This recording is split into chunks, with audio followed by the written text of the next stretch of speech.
Hey guys, just got done watching The Descent Part 2 from 2009 and I'd finished the first one earlier on tonight and now I thought why not do the second one straight after.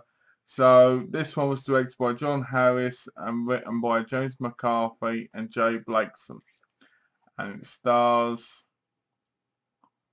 Michael J. Reynolds, Shauna MacDonald reprising the role of Sarah Carter, Jessica Williams, Douglas Hodge, Josh Dallas, Anna Skellern, Gavin O'Leary, Kristen Cummins, Doug Ballard, Josh Cole, Saskia Mulder, and Natalie Mendoza. So basically at the beginning, you've got Rains, officers and Rains basically driving along, and then you've got Sarah basically banging on the car window. So she's in the hospital and they basically want to find out what happened, and they go in there and to jog her memory, even though she's got amnesia, they decide to go back down into the caves with her and go looking for the other people with her, Beth, Sam, and so forth, Rebecca, Juno, and so forth. So they take her down there first before they get a warning from Ed, who basically says his family found a new mining system down there, and they've got like this shaft thing that goes down to it, which I think is kind of funny considering in the first one none of that probably existed, but in this one the caves themselves look completely different. They're more spacious and more lit up. Something that really ruins this movie for me is the fact that you got to see the creatures more, like you can see them more clearly, like in normal daylight, and I think that ruins them to a bit. As with the first one, they were running about and they were running through the shadows, and when they were normally on the screen, they were in like some sort of coloured environment, whether it was bright red or green. And I really think seeing them the way they are in this movie really ruins their scariness, their creepiness, their tension, because you get to see them completely, and I think that ruins it. As I said, in the first one, because they ran through the shadows and it was either dark or coloured, you didn't get to see them for the colour they were. So they were kind of like a purpley, grey colour, and it just didn't look right to me. So anyway, they're down there and stuff starts to happen, and Sarah runs off, and Vanes runs after her, and one of the women, if I can remember who it was, I cannot, but one of the team gets stuck in under some rubble because Baines decides to shoot his gun when he shouldn't be having a gun down in the first place. So one of his team gets stuck in there. Do the other people in the team try and help her? No. Does one of them stay with her? No. They say to her, well, we're going to leave you right here and you'll have to try and get yourself out, but we're going to leave you here on your own in the darkness. Yes. And I thought that was a bit inappropriate as well. So, moving along, there's some good scenes in this movie, and there's some that don't make sense. Like, for instance, there's one scene where they get to Sam's body hanging from the ceiling part. If you watch the first one, you'll remember the bit I mean.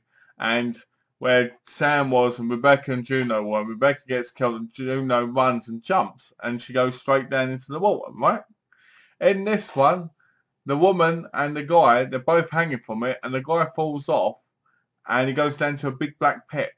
You don't see anything. It's like a big black never-ending pit. And he dies. Now, I want to know where the Walt went, because when Juno jumped off it in the first one, she jumped into water. So there's a good cool scene right at the beginning where they find one of the bodies and it's moving, and they're like, can't be. There's no heat signature, and a rat comes out of it. That was pretty cool. I really like that. I thought that was really cool the way it happened. So then there's some other scenes, like the scene where Sarah and Officer Rios, fall into a pit of manure. That's right, a pit of manure like the blood pit, but manure, and it shows the crawlers basically taking a dump, you know, doing a poo. Apparently they're supposed to mean that they've got intelligence. But I'm sitting there and I'm going, they're doing this when why can't we have had the blood pit again? It just seems ridiculous to me, that scene. So anyway, you have that. Then all of a sudden, guess what? Spoiler alert. Apparently Juno's alive. Yeah, that's right. Juno is alive. And how is she alive? I tell you, I have no idea because she never says. But she bumps into Vane, who she saves, and he tries to talk to her. She doesn't say a word. She acts like a feral woman who's been in the wild for too long, can't talk anymore. And she kind of wanders off and he follows her. Well, when she bumps into Sarah, she fights her and then she talks to her like normal again.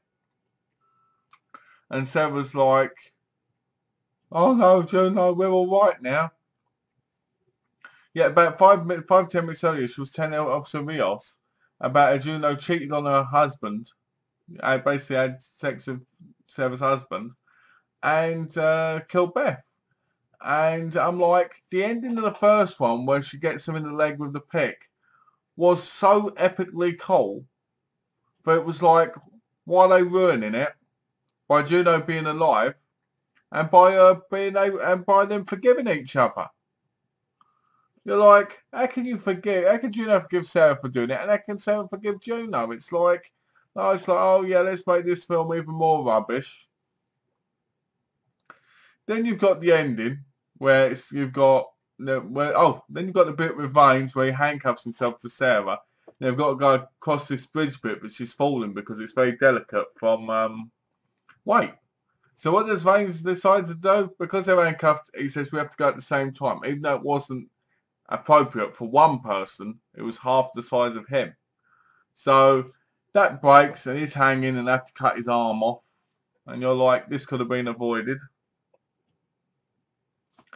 Then you have the bit near the end where all the callers basically come around and they're about to get Officer Rios, but they kill Juno, not Luno.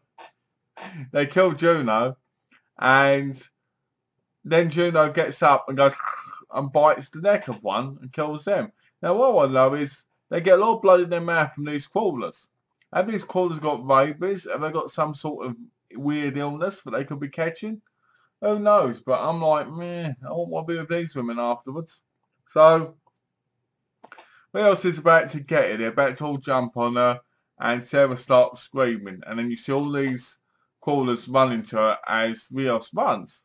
Now, I didn't like the ending to this movie because what was this? Rios runs up a pile of something just like in the bit in the first one where Sarah's running up all the bones. It looked just like that practically. She runs up and she even comes out the same way. And then she gets up and Ed hits her around the head with a shovel and he lays her back down for the crawlers to take her. Now, there's a lot of people who are wondering why he did it and what he's on about, but I don't really care why he did it. Because the movie was terrible. I mean, the movie was alright. If it had been like a Descent clone and it hadn't been a sequel, it wouldn't have been so bad. The fact that it's a sequel makes it terrible. And the fact that it's a sequel that never had to happen. Like, what was more scary? Finding out that Sarah escaped and then went back in there and then probably got killed, or the fact that she was stuck in there at the end of the first one. The end of the first one was good. It reminds me of Halloween. Now, Halloween was fantastic. And then as the sequels went on, it got worse. No One Elm Street was fantastic. The second one, even though I like it, a lot of people hate it. And I'm just like, why did they do it? I know it's because they make money off them and it's all about making the cha-ching. But I'm just like, why would you bother? So, all the characters were great. It was great seeing Gavin O'Hare again. Because I was a big fan of his when he was in Death Wish 3. Yeah, that's right. Bulletproof vest, asshole. Yeah. That's right. That's the saying. He says, well, hey, before the bazooka comes out, he goes like this. Great scene.